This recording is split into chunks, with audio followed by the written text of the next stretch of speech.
السلام عليكم، مرحبا بكم على قناتكم ورد وزعفران مع فاطمه. فيديو جديد اليوم ان شاء الله غادي نقدم لكم جوج مقبلات اللي هي عباره عن جوج الانواع ديال الزعلوك. هاد جوج الانواع الزعلوك يعني كمرافقات لبزاف ديال الاطباق، خصوصا الاطباق ديال اللحم والطويجنات. تحتاجوها بزاف ان شاء الله لعيد الاضحى على الابواب. الجميل في هاد جوج وصفات انكم يمكن لكم تحتفظوا بها مده طويله بزاف، يعني توجدوها على اتساع وتخلوها عندكم في الثلاجه. غادي نوريكم الطريقه كيفاش تحتفظوا بها والطريقه كيفاش كتجي بنينه بزاف. فبقاو معايا وتبعوا الفيديو للاخر وندوزو ان شاء الله نشوفوا المقادير وطريقه التحضير. هنا عندي كميه ديال الدنجال، نتوما بطبيعه الحال غادي ديروا شحال ما بغيتوا، 2 كيلو 3 كيلو. من الاحسن ديروا كميه كثيره لانه كيبقى في الثلاجه وما كيتبدلش المذاق ديالو. هنا انا غادي نوريكم عندي تقريبا جهد واحد كيلو ربع ديال الدنجال. دائما اختاروه صغير باش ما يكونش فيه الزريعه بزاف لداخل ويجيكم كحل.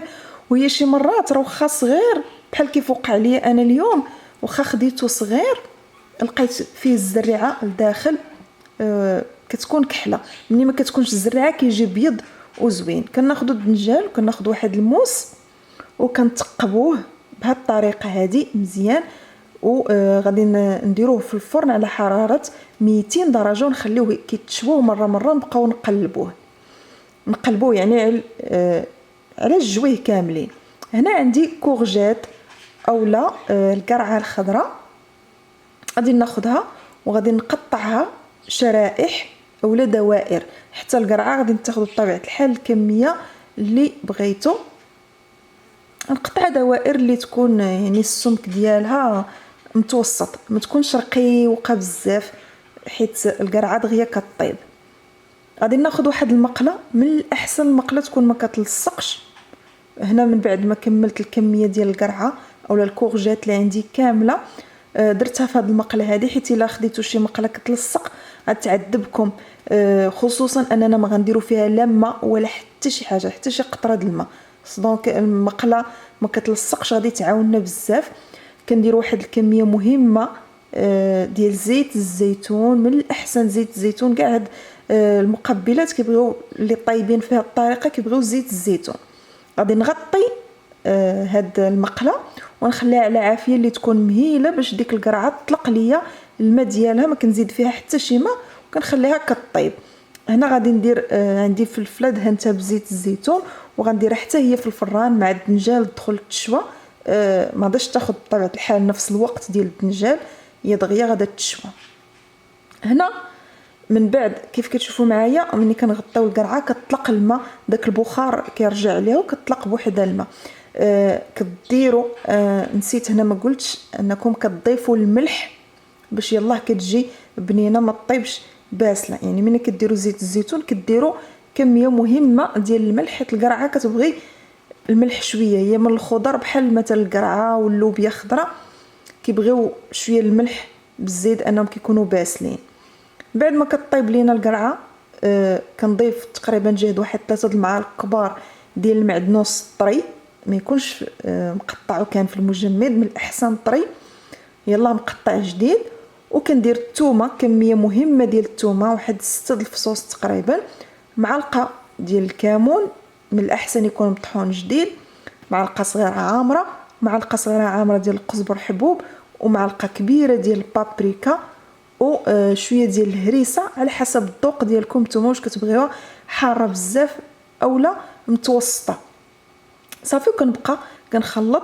وانا كنخلط كنحاولوا اننا ما نهرسوش القرعه كامله باش ما توليش لينا عاوتاني بحال اون سوب. خليوها شويه، حنا كنحركو غير من التحت باش يبقاو منين نساليو الطيب تبقى يبان لينا شويه ديال الطريفات ديال القرعه.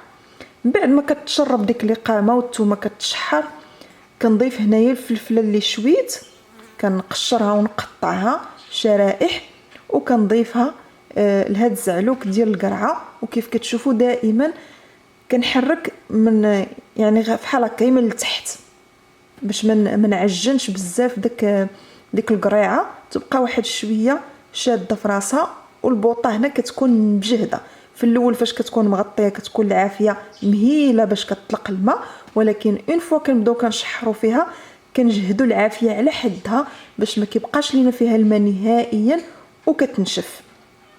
صافي هنا غادي ندوزو للدنجال. من بعد ما الدنجال كيكون خليوه حتى كيطيب مزيان، يعني تحسوا به من توركوا عليه بحال هكا بصبعكم تحسوا به ان من الداخل يعني ولا بحال الزبده طاب مزيان.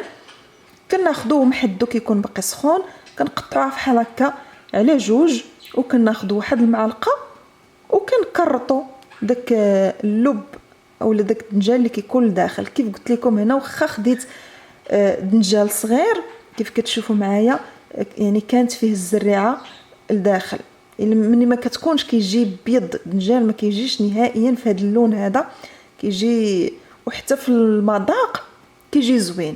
ملي كتكون زريعه كيكون المذاق ديالو مر.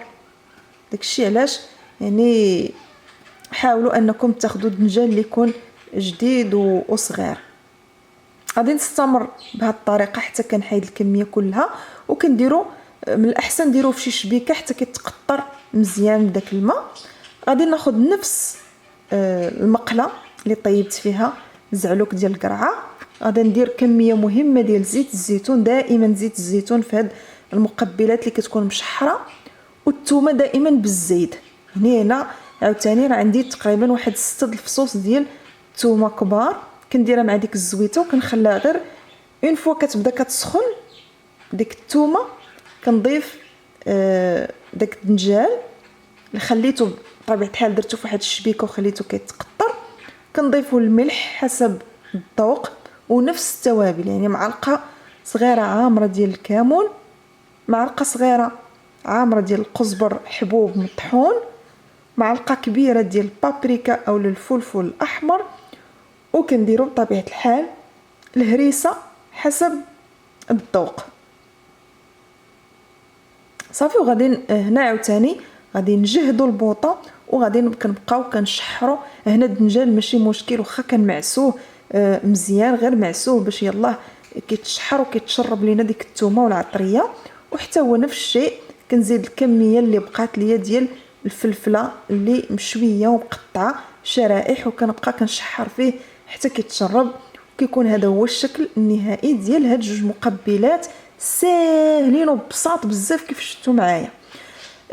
كتشحروهم حتى ما كيبقاش فيهم الماء وكيتشربوا مزيان. بالنسبه لطريقه الاحتفاظ بهم، الا بغيتوا تخليوهم غير في الثلاجه عادي كديروهم في واحد علب ديال الزاج يكونوا مسدودين مزيان، وكيبقاو عندكم حتى الاسبوع في الثلاجه. والا بغيتوا ديروهم في المجمد بقاو عندكم يعني حتى لمده الشهر في المجمد، ما كيوقع عليهم حتى شي حاجه وكيبقاو بنان. تبقاو يعني ديروا في علب صغار، وكل مره تجبدوا عفوا علبه اولا بواطه وكتخرجوها حتى كتطلق. اما كتقدموها بارده اولا كتدفيوها شويه ولا كتسخنوها اللي بغيتو. يعني هاد المقبلات كيصبروا بزاف، وهما يعني كل ما بقاو في الثلاجه كل ما كيطلقوا ديك البنه ديالهم. نتمنى ان الفيديو ديال اليوم يكون نال الاعجاب ديالكم. لكم شكرا لكم بزاف على التعاليق ديالكم والتشجيع. خلوا لي ارائكم اسفل الفيديو، وكنقول لكم بسلامه عليكم. تلاقاو ان شاء الله في فيديو قادم. مع السلامه.